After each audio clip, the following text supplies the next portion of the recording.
Pesquisas apontam que em qualquer população, entre 5 e 10% dos indivíduos podem ser considerados superdotados ou com altas habilidades. Matemática, português e raciocínio lógico são algumas das atividades que pessoas superdotadas têm facilidade em aprender. Eles se destacam por estarem cognitivamente acima da média da população, como acontece com Thales, de 5 anos, que com poucos meses de vida, ou pouco menos de um ano, já demonstrava ter níveis cognitivos acima do esperado para a sua idade.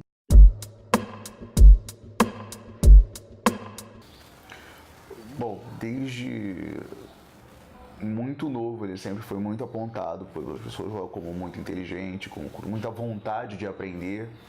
Basicamente, para se alfabetizar ele mostrava muito interesse desde cedo, se alfabetizou muito cedo.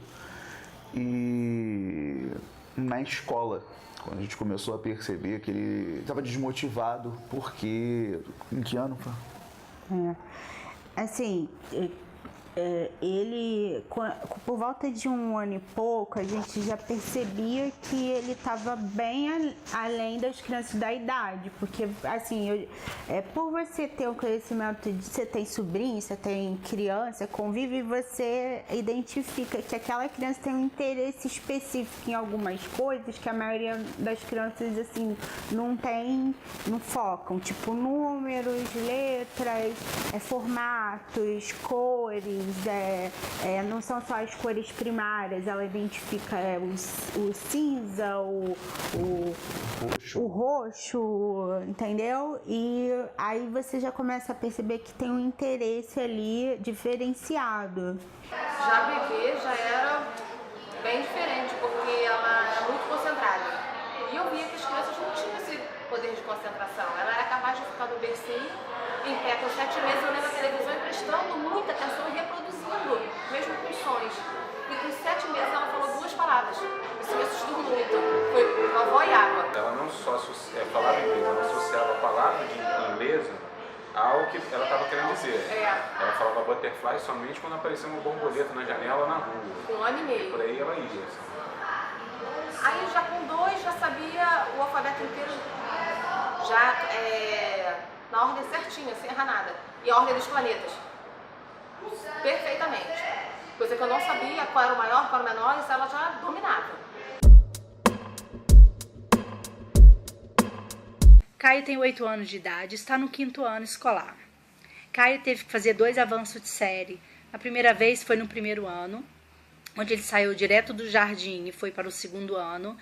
Eu descobri, porque eu vi que as mães estavam reclamando que as crianças não sabiam ler, não sabiam escrever, não sabiam números, e o Caio já sabia essas coisas há muito tempo. Onde eu procurei a escola pediu que eu procurasse uma psicóloga indicada pela escola. Fizeram o teste de Columbia no Caio, onde deu a idade dele de 9 anos. Devido a isso, o Caio fez uma prova escolar, a última prova, né, do bimestre do 1º ano, e o Caio foi para o 2º ano. Tudo correu muito bem, graças a Deus. As notas nunca do Caio foram menos de 90, sempre sendo 100. E o Caio, devido a isso, foi o ano passado para o 3º ano. E eu realmente vi que aquele conteúdo ali não estava adequado para ele. Estava acontecendo novamente e eu tinha que avançar o Caio. No processo de escolarização, a dificuldade de conciliar o alto nível cognitivo da criança com altas habilidades ao plano de curso escolar atual é frequente. É comum esses pequenos gênios se frustrarem pela falta de desafio quando a escola não oferece apoio nem entende a necessidade de reconhecê-los como indivíduos. Quando ele foi para a escolaridade, com 2 anos e pouco, né, maternalzinho, que eles chamam, que teve que ficar com uma idade específica dentro de uma sala pequena, fazendo atividades, ou vendo vídeo, ou vendo programinha, ou com aquele monte de brinquedo, isso virou um terror pra gente e pra ele. Chorava porque pra não ir pra escola. Chorava horrores pra não ir pra escola. Porque, pensa só, essas crianças estão se adaptando. Muitas choravam o dia inteiro, muitas ficavam pedindo a mãe, muitas sentavam na cadeirinha ainda, chupavam chupeta. E ele já não estava numa outra fase, então ele não conseguia até interagir. É muito complicada a questão escolar, porque quando a gente foi na escola, lá ele pequenininho, para buscar uma orientação, para buscar um suporte, nós não tivemos.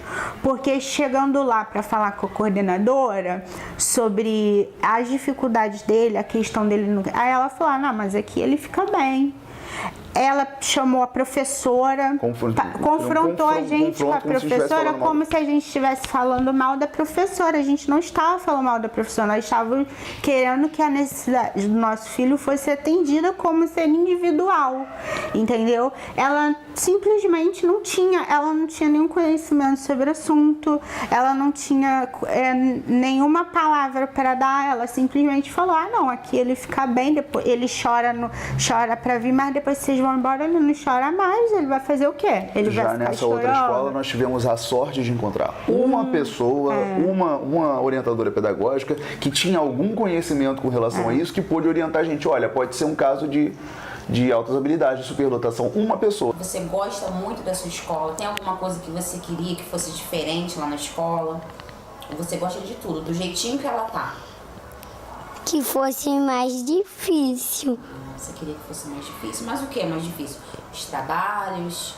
Os trabalhos. Entendi. O que você gosta mais? Português, matemática? Ciências. O Ciências? que você gosta mais? O que você gosta em ciências? Me fala. Os seres vivos e os seres não vivos. Gente, você é ser vivo ou não vivo? Ser vivo. Por que, filho, você é ser vivo? Por que a gente é ser vivo? Fala. A gente nasce, cresce, se reproduz e morre. Olha! E fora da escola, quais são as atividades que você mais gosta de fazer quando você está fora da escola? Que você está com seu papai e sua mamãe em casa? Como é que você fica aqui? O que você mais gosta de fazer quando você está em casa? Fazer ditado. Tá, quais os lugares que você mais gosta de ir para passear? Pra Saraiva. Para Saraiva? O que tem de interessante lá que você gosta tanto? Ver um monte de livro. É uma coisa que a gente ainda não conseguiu vencer em nenhuma experiência que a gente teve. Geralmente a gente procura o professor e tenta explicar, mas a gente não vê um interesse assim nem do professor querer saber realmente o que é aquilo. A gente vai geralmente pedir para que esse aluno, para que essa criança seja trabalhada de forma individual e que ela tenha até conteúdos extras aquilo que ela tá dando, porque meu filho ele termina o exercício muito rápido. Então, quando a professora falou até uma vez, eu vou distribuir a prova, quando eu acabo de distribuir a prova, ele já terminou a prova. Então, assim, aí ele fica olhando pro teto, aí levanta 1000 vezes, aí vai mexer com o amigo, aí toma bronca porque ele teoricamente está tendo um comportamento errado. O principal de tudo é a falta de informação e a falta de formação. Eu falo como profissional de educação, eu sou professor. E essa coisa é muito fácil, é muito natural, principalmente com a educação que a gente tem, onde o professor é mal remunerado, mal formado. Eu não vi na faculdade nada com relação a isso, como a maioria dos profissionais não vê. Então você tem o professor, olha, ser professor é isso aqui, você tem esse ensino padrão. O que você faz com aquele aluno que está desviando? Nada, você tenta encaixar ele no padrão. Você tenta encaixar ele no padrão. É muito fácil você dar mais atenção para o aluno que tem mais dificuldade, que tem um comportamento pior, tal. O aluno que está fazendo o trabalho dele, ele fica invisível. Então, assim, tem vários desafios. Nós não sabemos o que tem que ser feito, na verdade, com ela. Tá atirando para todos os lados. Porque a parte emocional dela é completamente abalada. Muito abalada. Entendeu? Porque ela se emociona mais fácil.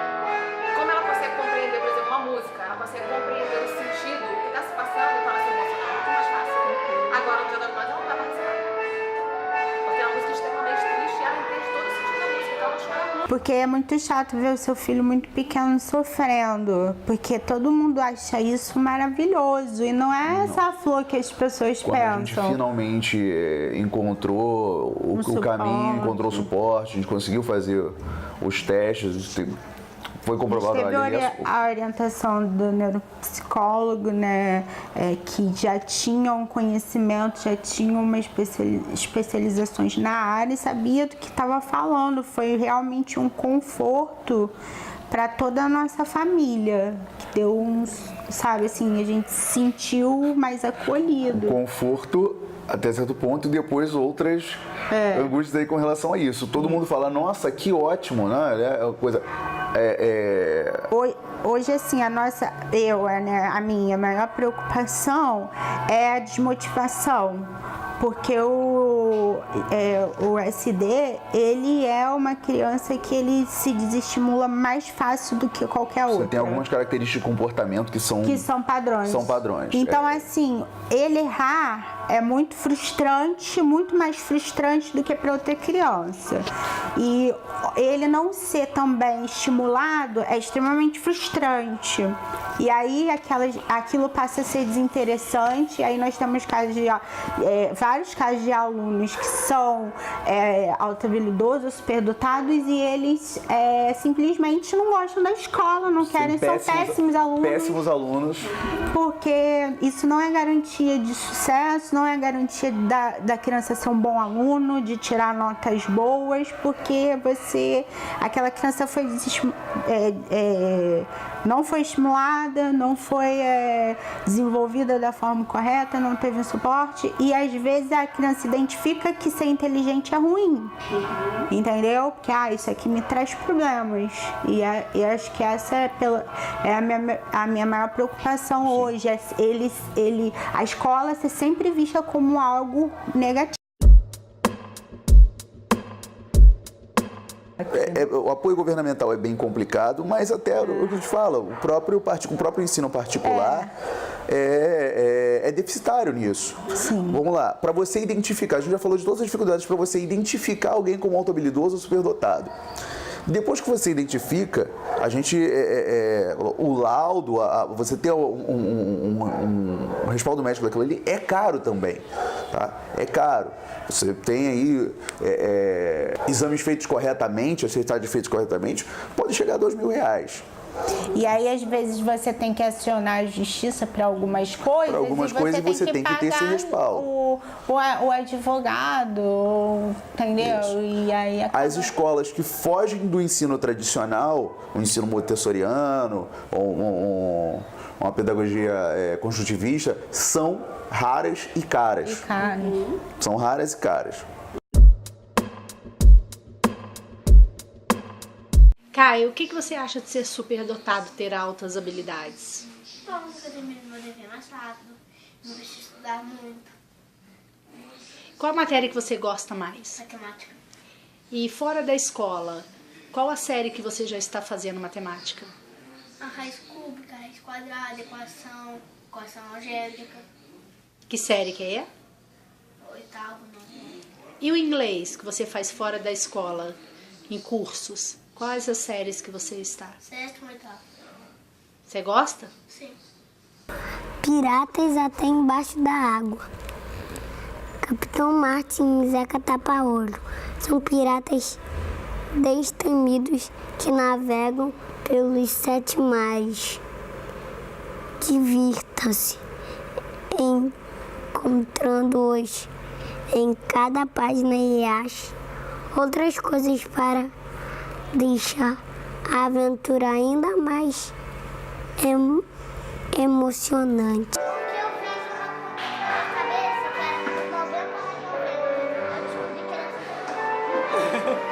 Assim, fácil, rápido? Na minha cabeça. Porque eu sei que vai vir mais rápido a 18, e se eu quiser aprender mais Olha! Prática. Prática.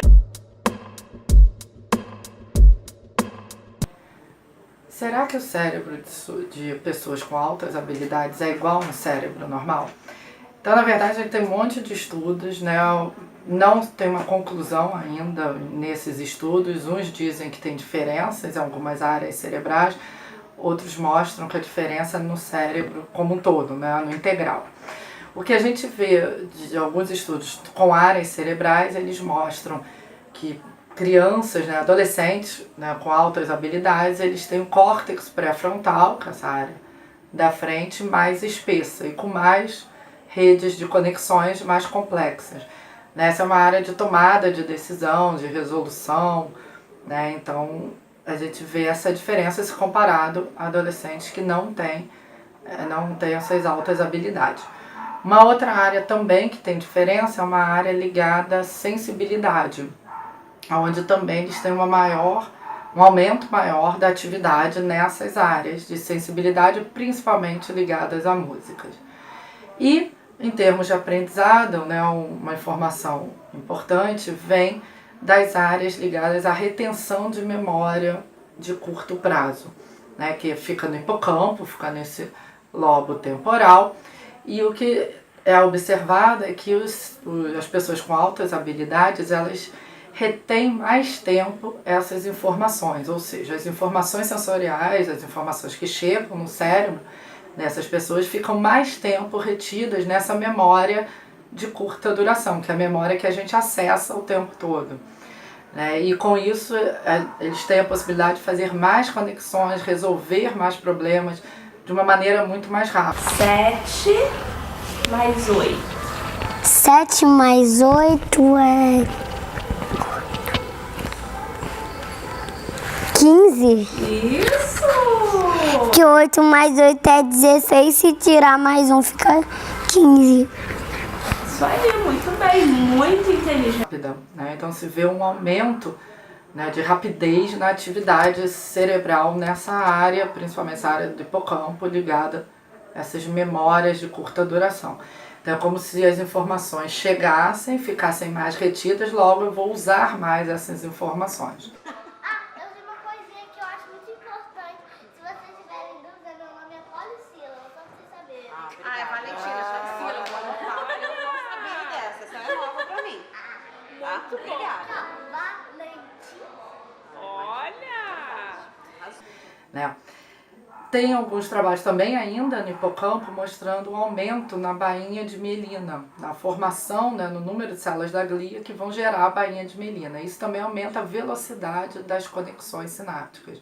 Então, além de ser um cérebro, né, que retém mais informações por ter mais conexões, essas conexões acabam sendo, essas sinapses, essas informações entre os neurônios acabam sendo mais rápidas.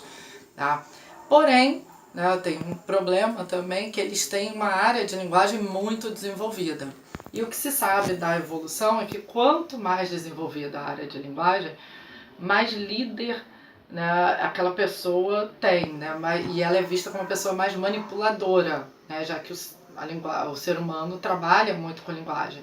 Então isso faz com que esses superdotados acabem passando uma imagem de arrogantes, de autossuficientes, de manipuladores, e que talvez não precisem, né, para os outros de muita ajuda.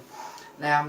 Essas são as principais modificações, principalmente na área do hipocampo, na área pré-frontal, que é essa área de tomada de decisão, então também as decisões, resoluções deles são mais rápidas, tá? E mais complexas, eles conseguem ter essas resoluções mais complexas. Então, a maioria dos trabalhos em áreas específicas mostram essa modificação no hipocampo e no córtex pré-frontal. Modificação tanto, né, no número de sinapses, como na velocidade dessas informações, como, né, no jeito que são essas sinapses. Porém, ainda é muito controverso. Né? O que se entende é que, uma vez que você modifica essas sinapses, o cérebro como um todo, de uma maneira integral, acaba tendo uma maior, né, modificação. Então a entrada de informações deles acabam sendo mais rápidas e esse processamento inicial também é mais rápido, que você resolve, né, melhor os problemas. Como é que é a escola pra você? Como é que é a sua escola? Fala pra mim assim, se você tivesse que me dizer uma palavra, como é que é a escola? No início, ali quando a gente vai, tem 2 corredores assim.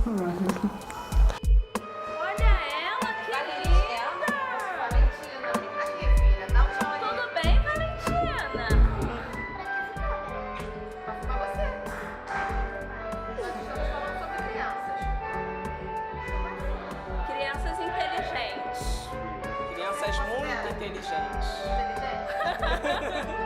Música